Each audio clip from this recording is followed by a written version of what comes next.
What's going on, my fellow Kino Lords? So today I'm going to be reviewing a film called The Ugly Stepsister, which is, I believe, a Norwegian horror film that's written and directed by Emily Blichfeld. And the Ugly Stepsister is a movie that I honestly completely forgot existed. Um, I know at some point down the road, I think through Festival Buzz is when I knew of this film's existence. And at the time, I was like, oh, that sounds really cool. I want to see it. But then at some point, it just completely left my fucking noggin. Um, but thanks to Charlotte in the Discord, shout out to Charlotte. She was like, "Hey, are you gonna watch? Are you gonna watch The Ugly Stepsister? It's out now." And I was like, "Oh fuck, I completely forgot that was a thing." And I was like, "Hell yeah, I'm gonna watch it this weekend while I'm off of work and see what this shit's all about." And I basically like knew nothing about this movie going into it. All I knew is that it got festival buzz. Charlotte liked it, and it's a horror movie, and that's basically it. I didn't know anything else about it. Um, and walking out of this movie, um, it was this movie. This movie's absolutely fucking bananas. Really bonkers ass movie that I don't think is gonna be for everybody. I mean, it definitely has that like boundary pushing indie art house style to it. Um, but I feel like if you're a huge fan of the substance, I mean, it was even marketed in America like for the fans of the substance because they deal in very similar themes. They have a very similar thematic approach to it. Um, but I feel like if you're a fan of the substance and if you're honestly just a fan of like psychological body horror in general, I think that you will at the very least enjoy what this movie has to offer. Basically, what this movie is, at least in the way that I perceived it, was a reimagining of the Cinderella fairy tale, but through one of the wicked stepsisters' perspective. Um, and and again, I could be wrong on that, but that's just the way that I viewed it. But it's through this reimagining that it explores a lot of different things. Like for the first like 30 or 40 minutes, I honestly thought this movie was going to be very singular with what it was going to say about beauty standards, which is various. It's a similar critique that the substance that I kind of have with the substance. I mean, I love the substance, but I feel like it's also one of those movies to where like it's really like the style and the daring content that it has. I mean the theme too is very important, but it's not like it offers like mountains of nuance with the theme. It has like many different layers to it. I think what really is special about that movie is yes the theme that it approaches, but just like the stylistic elements of that movie. And at first I thought this movie was gonna be like that too, and I think it kind of is in a way still like that. But I feel like thematically, The Ugly Stepsister has a little bit more layers to it, in my opinion. Um, like ultimately, yes, this film is a huge critique on the patriarchal system and the beauty standards that is inflicted upon women through that patriarchal system. And again, it's basically like a period piece. It's like a body horror period piece.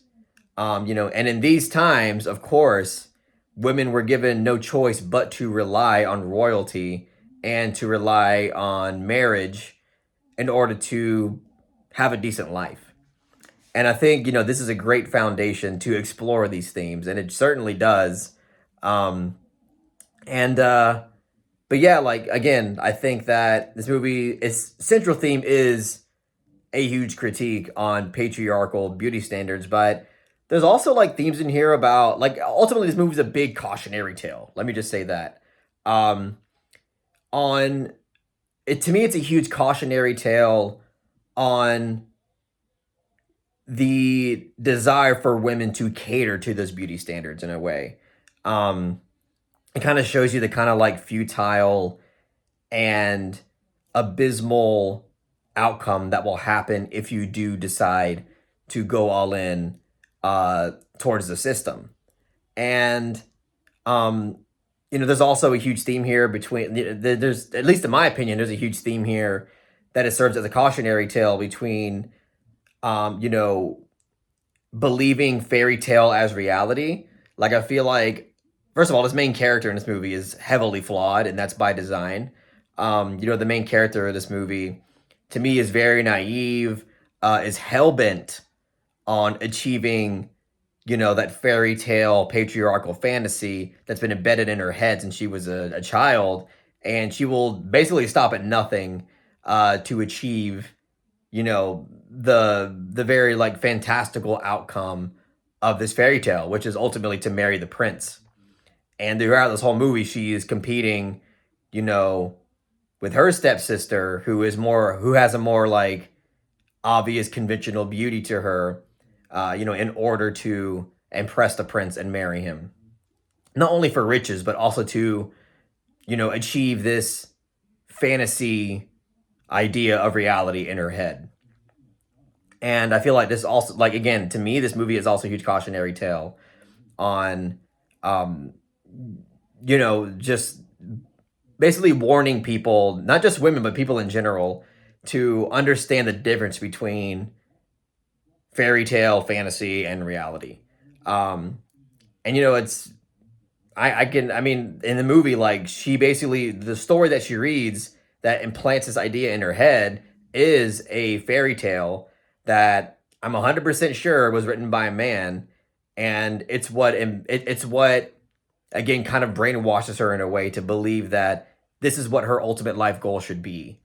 And she has a sister in this movie, and what it seems to me to be like an actual blood related sister who um is basically like the opposite of what she is. Like she's basically the one that is not catering towards the patriarchal expectations of society, and she basically refuses like to do anything that society and her mom is asking of her. It's really the main character in this movie that is just all in on it, and she basically throughout the movie up until the very end has to learn in the hardest way possible um, to not cater to that. Um, and yeah, like this movie again, like it's again like I said, it's a body horror, so it goes it goes all the way with some. That's why I said this movie's fucking wild because there's some scenes in this movie that are like it'll make you squirm with like how graphic it depicts some of the body horror in it. And even like sexuality, like there's some scenes in here where I'm like, holy shit, they're going all the way with the graphic depictions of sexuality. And honestly, like kudos to the filmmaker for just like outright showing dong. Like there's like two scenes in this movie I remember where it's just like actors are hanging cock. I'm sure it's not their real dick or what. I mean, maybe it is. I don't fucking know. But either way, it's kind of cool to finally like see a filmmaker just be completely non-apologetic in showing male genitalia. Um, there's this one sex scene in the movie, like the first one that we get, where it shows like a fucking giant dick, and I'm like, and it takes place in a barn where a horse, where we can hear like the sounds of a horse neighing, and when we see a close up of the dick, I was like, is that the horse? Like what the fuck? Um, but anyway, yeah, I definitely respect the filmmaker for kind of like going out of her way to show this in a movie. I know it's not gonna be everybody's cup of tea. They're gonna be like offended by it. But showing dick in movies has always been a fucking weird thing, especially in America. Like it's always been a weird taboo thing. It's like, oh, you can show like vagina, you can show tits, but the second you show dick, it's like everybody gets offended.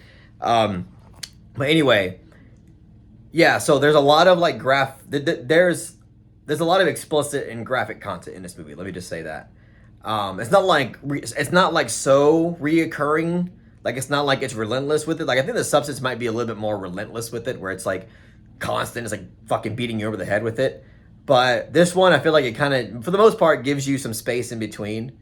Um, but it's all there like it's all there for a thematic purpose, whether it's to critique, like the plastic surgery industry, whether it's to showcase the harms of eating disorders and like body dysmorphia,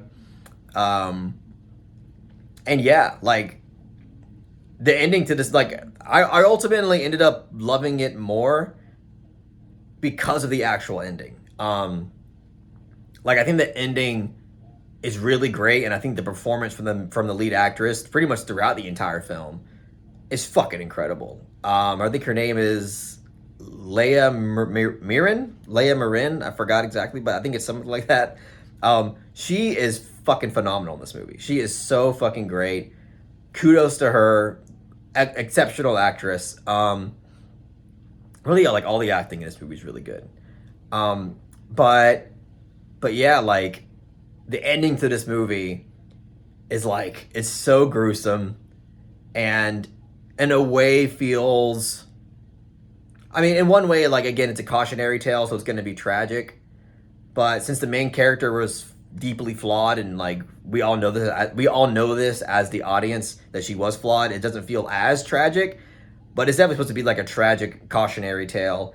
But even though it's that way, the ending feels oddly liberating, at least in the way that I interpreted it. Um, and there's a incorporation of a tapeworm in this movie, which I personally really loved because I feel like the emphasis on it, especially in the ending, felt very symbolic. Um, at least the way that I interpreted the tapeworm in this movie was that a fucking tapeworm knows no limits.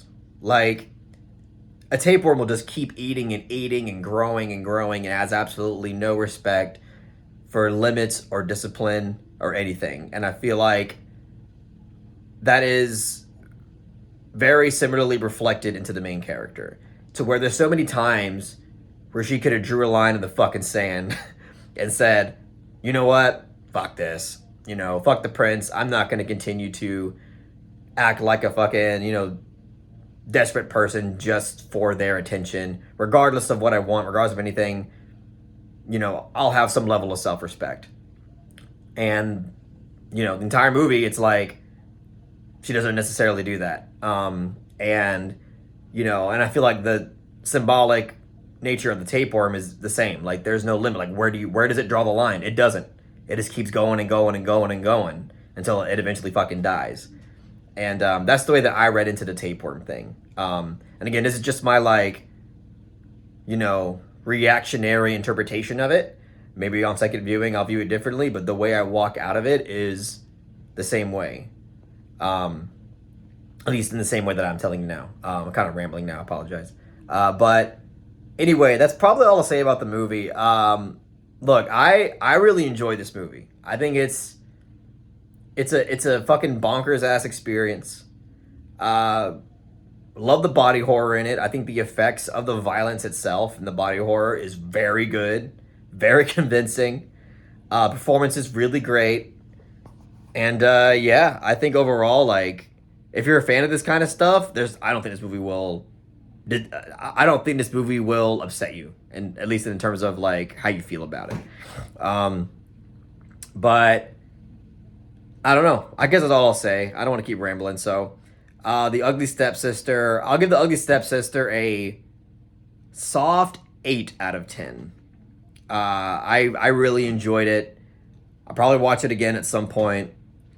And yeah, I'm not sure how many of you guys out there have seen this movie yet or even heard of it.